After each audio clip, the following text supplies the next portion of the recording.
வணக்கம். ஜவைஜெட் from Javadupatti Pudur. Power writer அப்படிங்கிற அந்த யூடியூப் சேனல் மூலமாக உங்களை மீண்டும் சந்திப்பு ரொம்ப மற்ற மகிழ்ச்சி.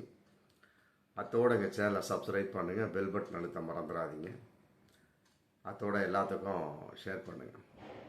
அதாவது ஒரே ஒரு பாடல் மூலமாக உலகே கட்டி போட்ட பல பேர் இருக்காங்க, உலக அளவில் இருக்காங்க. அதில் குறிப்பாக தமிழ் சினிமாவை பொறுத்த வரைக்கும் குறிப்பிட்டு சொல்லக்கூடிய அளவுக்கு அப்படின்னா உலகநாதன்.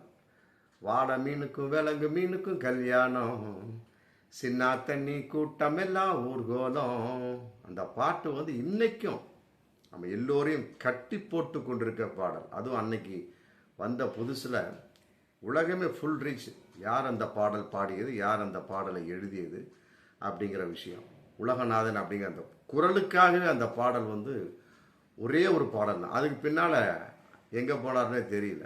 அதே மாதிரி தான் இந்த அசுரன் அப்படிங்கிற படத்தை, எல்லுவாய பூக்களையே ஏறெடுத்தும் பார்க்கலையே, அந்த பாடல் பாடுறது வந்து சைந்தவி. இந்த அம்மா வந்து ஒரு ட்ரேக்கு பாடினாங்க, ஜிவி பிரகாஷோட மனைவி. ஆமாம், இன்றைக்கி அவங்க டைவர்ஸில் இருக்கிறாங்க. அந்த ட்ரேக்கு பாடினது சும்மா போட்டு பார்த்த வகையில் வெற்றிமாறனுக்கும் தனுஷுக்கும் பிடிச்சி போச்சு. வேணாம்ப்பா, உண்மையாக யாரை பாட வைக்கிறோ அவங்கள பாட வைக்க வேணாம், இந்த பாடலே போதும் சொல்லி போட்டு சப்ஜெக்ட் பண்ணி, அதுவும் ஒரே பாடல் உலகம் உள்ள. இந்த மாதிரி நிறையா பாடல் பாடியிருக்கிறாங்க. இருந்த இந்த ஒரு பாடல் ஒரே அந்த நேரத்தில் வந்து கொரோனா ஒரு கான்செப்ட்.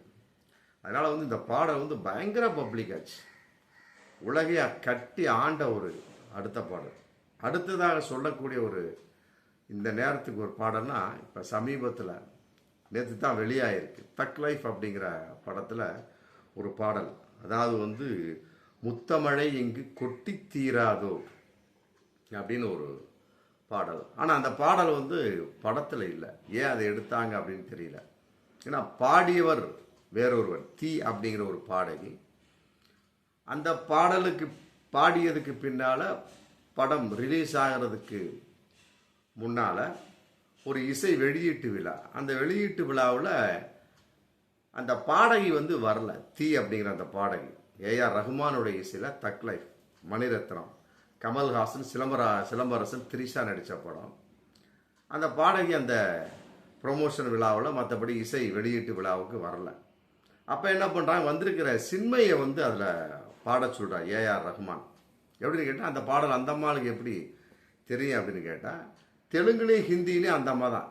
இது வந்து பான் இந்தியா படம் தக் லைஃப் அப்படிங்கிறப்ப தெலுங்கு ஹிந்தியில் வந்து சின்மை தான் அந்த பாட்டை பாடிடுறாங்க. முத்தமழை இங்கே கொட்டி தீராதோ அப்படிங்கிற ஒரு கான்செப்ட். அப்போ வந்து இந்த தமிழ்லையும் அதான் அந்த பாடகி வரல இல்லையா, தீ அப்படிங்கிற பாடகி. அதனால் நீ பாடிடுமா சொல்லக்கூடிய சமயத்தில் பாடுறாங்க.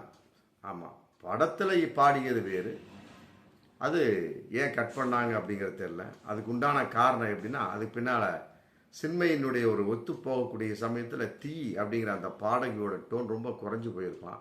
அதனால் சின்மை தூக்கப்பட்டதுனால இது ஏற்றுக்கொள்ள மாட்டாச்சு போட்டு கட் பண்ணியிருக்கலாம் போட்டு ஒரு கருத்து இன்றைக்கி போயிட்டுருக்கு. ஆமாம், அப்போ வந்து அந்த ப்ரமோஷன் விழாவில், இசை வெளியீட்டு விழா, சின்மை பாடுறாங்க.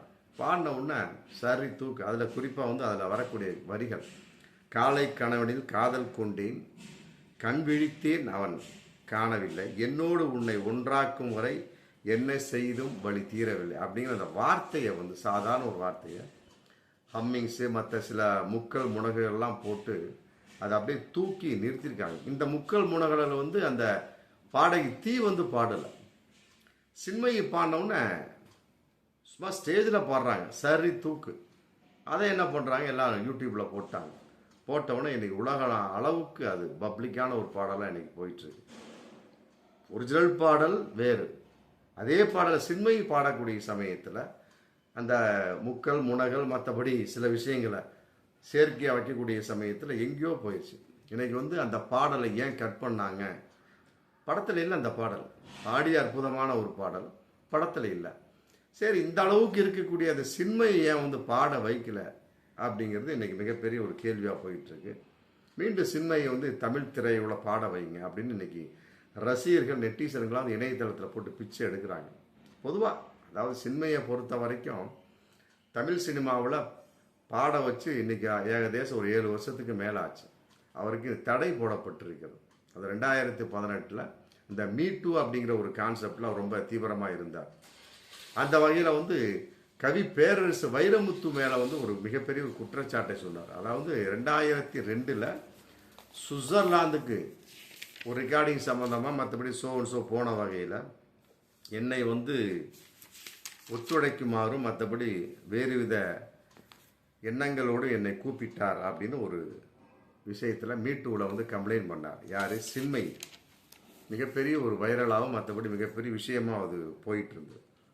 2005 சுவிட்சர்லாந்தில் நடந்த அந்த ஒரு பாடல் பாடக்கூடிய அந்த வெளியிட்ட அந்த விழாவில் அப்போ வைரமுத்து சம்மந்தப்பட்ட எல்லா வகையிலும் சொன்னார். மற்றபடி இன்னமாலும் பலவிதமாக பேசக்கூடிய சமயத்தில் அது மிகப்பெரிய ஒரு விஷயமாக போச்சு. அதை பல பேர் ஏற்றுக்கொள்ளவில்லை.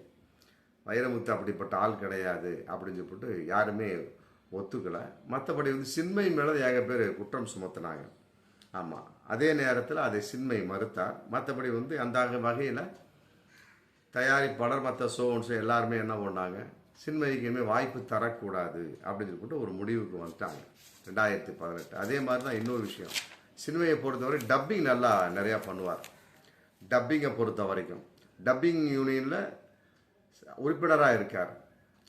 அந்த வகையில் பிரச்சனைகள் ஏற்பட்ட வகையில் சொன்ன வகையில் அவர் உறுப்பினரே கிடையாது அப்படிங்கிற ஒரு விஷயம் அங்கேருந்து வருது. அப்புறம் இவர் சொல்கிறார், கிடையாது, வாங்கின சம்பளத்தில் நிறைய பிடிச்சிக்கிட்டு தான் கொடுக்குறாங்க, ஆனால் உறுப்பினராகி விட்டேன் அப்படி இப்படி இது ஒரு விஷயமா போயிட்டு இருந்து. அந்த வகையில் 2018 டப்பிங் யூனியன் தலைவராக ராதாராவ் இருந்தவர், அவர் மேலே ஒரு பெண் பாலியல் குற்றச்சாட்டு சுமத்தினார்.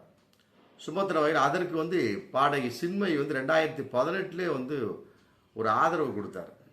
ஆதரவு கொடுத்த வகையில் ஓகே, அப்போ அதுவும் சம்மந்தப்பட்ட வகையில் நிரூபிக்கப்படாமல் மற்றபடி அது பொய் அப்படிங்கிற ஒரு கான்செப்ட் இதெல்லாம் போன வகையில் அது வகையிலையும் டப்பிங் யூனியனில் சின்மையை தூக்கிடுறாங்க, முடிஞ்சு போட்டு. ஆக தமிழ் திரையுலகில் பின்னணி பாடகியாகவும் இல்லை இன்னைக்கு சின்மை, வாய்ப்புகள் மறுக்கப்படுகிறது. அப்புறம் டப்பிங் சம்மந்தப்பட்ட வகையிலையும் அவர் இல்லை. இதுதான் காரணம், வேற ஒன்றும் கிடையாது. அதே நேரத்தில் இந்த இரண்டு குற்றச்சாட்டுகளுமே நிரூபிக்கப்படாமல் மற்றபடி சரி இனிமேல் சின்மையை சம்மந்தப்பட்ட வகையில் அவரை பின்னணி பாடுவதற்கோ மற்றபடி டப்பிங் குரல் கொடுப்பதற்கோ யாரும் அவரை அழைக்க கூடாது அப்படிங்கிற ஒரு கான்செப்ட் முடிவு பண்ணி அப்படியே விட்டுட்டாங்க, முடிஞ்சு போச்சு. 2018 அவருக்கு மிக மோசமான ஒரு வருடமாக அன்று காணப்பட்டது. அதாவது கொரோனாவுக்கு முன்னாடி கான்செப்ட். அதோடு அவர் எந்த ஒரு திரைப்பட தயாரிப்பாளரும் வாய்ப்பு தரவில்லை, மற்றபடி யாருமே அவரை கூப்பிடவில்லை. அதுக்கு பின்னால் அப்புறம் 2021 திமுக ஆட்சிக்கு வருது இல்லையா, அப்புறம் சொல்லவா வேணும், கவி பேரரசு அவர்கள் திமுகவின் மிகப்பெரிய ஒரு அனுதாபி, பொறுப்புகள் இல்லாவிட்டாலுமே கூட இப்போ 2021 வரக்கூடிய சமயத்தில் அப்புறம் ஒரு கட்டுப்பாடு உருவாகும்.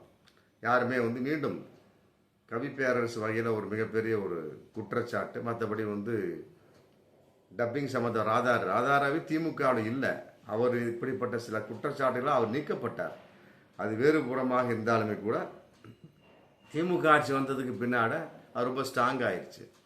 அப்படிங்கிறப்ப இன்று வரை ஆமாம் யாருடைய இசை அமைப்பிலும் அவர் பாடகராக இல்லை. மாறாக தெலுங்கு, ஹிந்தி, கன்னடம், மற்ற ஷோ எல்லாத்துலேயும் இன்றைக்கி பாடிட்டு தான் இருக்கிறார். பல விஷயங்கள் அவருக்கு இந்த மாதிரி ஆதாரமற்ற விஷயங்கள், அவர் சொன்ன வார்த்தைகள் எடுபடாமல் அவரை இன்று தமிழ் திரை உலகில் பாட விடாமல் தடை போட்டு கொண்டு தடையாக இருந்து கொண்டிருக்கிறது. இன்றைக்கி என்ன ஆயிடுச்சு, இந்த டக் லைஃப்பில் அந்த பாட்டு முத்தமழை இங்கே கொட்டி தீராதோ அப்படிங்கிற பாட்டை இவர் பாடின வகையில் யூடியூப்பில் எல்லோரும் பிடிச்சி போட்ட வகையில் என்ன ஆயிடுச்சு, சின்மையினுடைய தடையை நீக்க வேண்டும் சொல்லி போட்டு மிக போர்க்குரலான ஒரு வாசகருடைய நெட்டிசன் குரல் இன்றைக்கி ஒழிச்சிட்டு இருக்கு. இதை தமிழ் திரையுலகம் என்ன செய்ய போகுது அப்படிங்கிறது தெரியல. மற்றபடி அவரை பொறுத்த வரைக்கும் பலவிதமான தொழில்களையும் இருக்கிறார் சின்மையை பொறுத்த வரைக்கும்.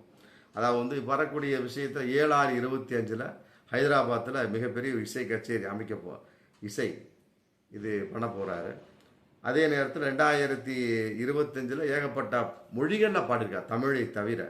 ஆமாம், நூரி, தி உமன், ஒக்க பிருந்தாவன், மட்டு அண்டு மாதல், நீவி மெகா சியா போன்ற படங்களில் நிறைய பாடல் பாடியிருக்கிறார். ரெண்டாவது வந்து 2025 ஹிந்தி தக் லைஃப்பில் பாடியிருக்கிறார்.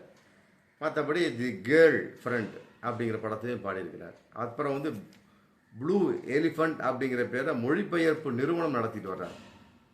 மற்றபடி ஸ்கின் ரவுண்ட் அப்படிங்கிற பேரில் கொரிய அழகு பொருட்களை விற்பனை செய்யக்கூடிய விஷயம் இருக்கிறாரு. அடுத்தது டீப் ஸ்கின் டயலாக் அப்படிங்கிற வகையில் சென்னை மற்றபடி ஷோஸில் ஏகப்பட்ட விஷயங்களை மெடிஸ்பா வச்சு பண்ணிகிட்டு இருக்கிறார். இந்த மாதிரி ஏகப்பட்ட தொழில்களுக்கும் சொந்தக்காரியாக இன்றைக்கி வந்து சின்மயி பாடகி இருக்கிறாங்க. அவருடைய பாடல் தமிழ் திரை உலகை விட்டு வேறு திரை உலக அனைத்திலுமே இன்றைக்கி கோலோச்சக்கூடிய ஒரு விஷயத்தில் இருந்துகிட்ருக்கு. இந்த ஒரு 2-3 விஷயம்தான். டப்பிங் சம்மந்தப்பட்ட வகையில் ராஜா ரவி மேலே ஒரு பாலியல் குற்றச்சாட்டு, மீட்டூ சம்மந்தப்பட்ட வகையில் வைரமுத்து மேலே ஒரு பாலியல் குற்றச்சாட்டு. அதே நேரத்தில் நீதிமன்றத்துக்கும் போனாங்க. நீதிமன்றத்துக்கும் போன வகையில் அந்த அதுக்கு வந்து இடைக்கால தடையே போட்டாங்க. இருந்தாலும் அதை தமிழ் திரையுலகம் வந்து செயல்படுத்தலை. என்னதான் நீதிமன்றம் வந்து தடை போட்டாலும் சரி, ஆமாம் அவருக்கு வந்து தடை போட்டது ஏற்றுக்கொள்ள முடியாது போட்டாங்க. இருந்தாலும் அதை மீறி வந்து தயாரிப்பாளர் தானே உங்களுக்கு வாய்ப்பு தரணும். நீதிபதி என்ன பண்ண போகிறாங்க? உயர்நீதிமன்றம் என்ன பண்ண ஒன்றும் பண்ண முடியாது. அதனால் வந்து அது அப்படியே இருந்துகிட்டு இருக்கு. இந்த ஒரு பாடலின் வெளிப்பாடாக இன்னைக்கு சின்மயி வந்து மீண்டும் வாய்ப்பு தரப்படுவாரா அப்படிங்கிற மிகப்பெரிய எதிர்பார்ப்பு இன்றைக்கி போயிட்டுருக்கு. பார்ப்போம். தமிழ் திரையுலகம் பொறுத்த வரைக்கும் வாய்ப்பானவர்களுக்கு வாய்ப்பு கட்டாயமாக, திறமை உள்ளவர்கள் வாய்ப்பு கொடுப்பார். இருந்தாலுமே கூட இப்படிப்பட்ட சில விஷயங்கள் வந்து சின்மயி வகையில் அவருடைய இமேஜினஸை மற்றபடி அவருடைய விஷயத்தை பாதித்து விட்டது. அது எந்த அளவுக்கு உண்மை என்றாலுமே கூட இன்னொரு கேள்வி இருக்குல்ல, 2002 நடந்த ஒரு விஷயத்தை நீ எதுக்கு 2018 சொல்கிற? 16 வருடமாக எங்கே போயிருந்த அப்படிங்கிற கேள்வி அன்னைக்கு வந்தது. 2002 நடந்ததா? அடுத்த நாளே சொல்லு. இந்த மாதிரி வந்து வைரமுத்து என்னை கையை பிடிச்சி இழுத்தாரு, படுக்கைக்கு கூப்பிட்டாரு, கொஞ்சம் ஒத்துழைச்சுக்க அப்படின்னு சொல்லி போட்டு வேறு விதமாக கூப்பிட்டாரு அப்படின்னு அன்னைக்கே சொல்லியிருக்கலாம். 2020 நடந்து முடிஞ்ச 2-3 சுவிட்சர்லாந்து வந்து 2-3 நாள் கழித்து போலீஸில் கம்ப்ளைண்ட் கொடுக்கலாம். மற்றபடி அவங்களுக்குள்ளே இருக்கக்கூடிய சினிமா வர்த்தக சபை நடிகர் சங்கத்தோட கம்ப்ளைண்ட் கொடுத்தா பார்க்க போகிறாங்க. ஆனால் இவர் அதெல்லாம் விட்டு போட்டு 16 வருடங்களுக்கு பின்னாடி 2018 மீட்டூ மூலமாக சொல்லக்கூடிய சமயத்துக்கு இது வந்து பப்ளிக் ஆசை அப்படிங்கிற மாதிரி தான் போச்சு. ராதா ரவி மேலே ஏற்பட்ட குற்றச்சாட்டு கூட அது வேறு விதமாக போனாலுமே கூட மீட்டூ சம்மந்தப்பட்டது அல்ல. கவிப்பேரரசு வைரமுத்து மேலே இவர் சொன்ன விஷயம்தான் வந்து எனக்கு ரொம்ப பதிந்து விட்டது. அதை வந்து எல்லாருமே வந்து மறுத்தார்கள். ஏன்னா அப்படிப்பட்ட ஒரு விஷயமாக கவிப்பேரரசை தமிழ் உலகம் காணவில்லை. என்றாலுமே கூட இவர் சொன்னது உண்மையாக இருந்தாலுமே கூட 16 வருடம் ஏன் தாமதம் செய்தார் அப்படிங்கிற கேள்விக்கு சின்மயால இன்று வரை பதில் சொல்ல முடியவில்லை. என்றாலுமே கூட அவருடைய குரல் வளம் எல்லோரையும் கட்டி போட்டு விட்டது. இந்த முத்தமழை இங்கு கொட்டி தீராதா அப்படிங்கிற மேடையில் ஸ்டேஜில் பாடின ஒரு பாட்டு. அதனால் வரும் காலங்களில் தமிழ் சினிமா உலகம் அவருக்கு வாய்ப்பு தருமா, மற்றபடி வந்து அதற்கு திமுக ஏதாவது ஒரு தடையாக இருக்குமா அப்படிங்கிறத வரும் காலங்களில் தெரியும். என்றாலும் கவிப்பேரரசு வைரமுத்துவை பொறுத்த வரைக்கும் அவருடைய ஒவ்வொரு வரிகளுமே அற்புதமாக ஏஆர் ரகுமானை தூக்கிவிட்டது, இளையராஜாவை தூக்கிவிட்டது. எத்தனை இசையமைப்பாளர்கள் உற்று பார்க்க செய்து. இன்றைக்கி ஏஆர் ரகுமானுடைய ஒரு பாடல்கள் பப்ளிக் இல்லை, அந்த அளவுக்கு கிடையாது. முதல்ல இருந்த மாதிரிலாம் கிடையாது. ஒரு 6 பாடல் மியூசிக் பண்ணாலும் ஏதோ ஒரு பாடல் தூக்குது. அன்னைக்கு வைரமுத்து எழுதின காலத்தில் அப்படி கிடையாது. 6 பாடல் அடித்தாலும் 6 பாடலும் தூக்கும். பப்ளிக்காக பட்டி தொட்டியெல்லாம் பரவும். ஆக ஏஆர் ரகுமான் இசை அமைத்து கொண்டிருந்தாலும் அவருக்கு கவிதை எழுதக்கூடியவர்கள் வேறு விதமாக இருப்பதால் கவிப்பேரரசு வைரமுத்து இல்லாமல் இருந்தனால அவருடைய பாடல்கள் இன்றும் கேட்கப்பட முடியாத அளவுக்கு இருக்கின்றன. என்னதான் இசையமைச்சாலும் அதில் வரியும் வரணும். என்னதான் நீ ரோடை அழகாக போட்டாலும் அதில் ஒழுங்காக பஸ்ஸு விட்டா தானே. அப்போ இரண்டுமே கலந்து உறவாடக்கூடிய சமயத்தில் ஒரு ரசிகன் அதை ரசிப்பான். குறிப்பாக வந்து இசை நின்று விட்டாலும் நாம் முணுமுணுப்பது என்னமோ வார்த்தைகளைத்தான். அதனால் வந்து கவிப்பேரரசை பொறுத்த வரைக்கும் அவர் அந்த அளவுக்கு தவறு செய்தாரா என்பது அவருடைய மனோநிலை பொறுத்த விஷயம். இவைகளெல்லாம் மன்னித்து விட்டு மற்றபடி வந்து நம்முடைய தமிழ் சினிமா உலகம் சின்மயிக்கு வாய்ப்பளிக்க போகிறதா, அல்லது இந்த இருக்கக்கூடிய விஷயத்தையே வந்து மெயின்டைன் பண்ணி அப்படியே சின்மயை கடைசி வரைக்கும் தடை விதித்ததாக வைக்க போகிறார் என்பதை வரும் காலங்களில் நம்ம பார்ப்போம். மீண்டும் அடுத்த வீடியோ. நன்றி.